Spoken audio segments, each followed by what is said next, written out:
am sure that our meeting today offers significant opportunity to review the progress we have achieved in implementing our bilateral defense cooperation framework. Memorandum of Understanding on the defense industry, currently in the process of being signed, which seeks to expand cooperation in the development, production, and trade of defense products.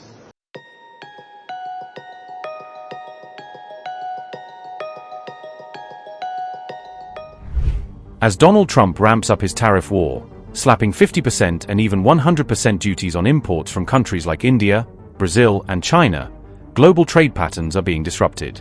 And now, two of the biggest emerging economies hit hardest by Trump's protectionist pushback, India and Brazil, have joined hands.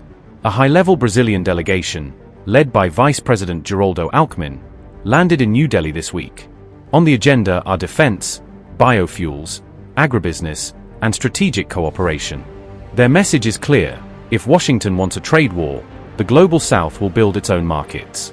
The goal is ambitious: to triple bilateral trade from today's $12 billion, and cement themselves as reliable partners to weather the US tariff storm. Trump's tariffs have already hurt both economies. Nearly 12% of Brazil's exports go to the US, everything from coffee and beef to steel.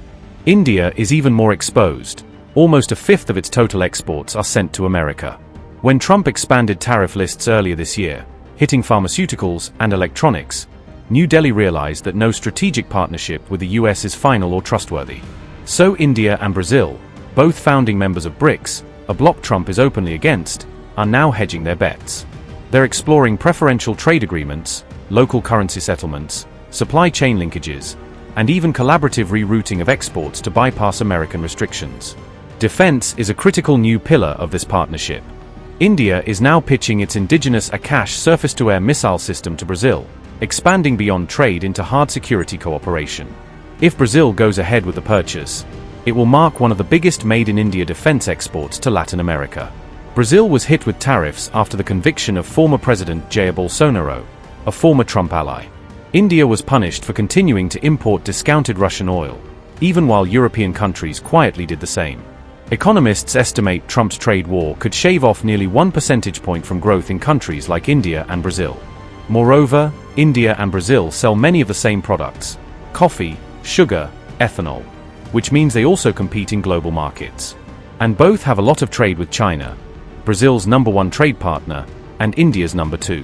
So this isn't about replacing the US or China.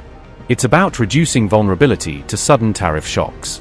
Even as Modi and Trump call each other friends, Indian diplomats are fast-tracking regional alliances, from BRICS expansion and trade deals with the EFTA bloc to ASEAN countries. Brazil is doing the same, seeking Asian, African, and Middle Eastern partners to dilute American leverage. Ultimately, Trump's tariff war is uniting the rest. India and Brazil believe they can be partners. The rest depends on how the talks move forward.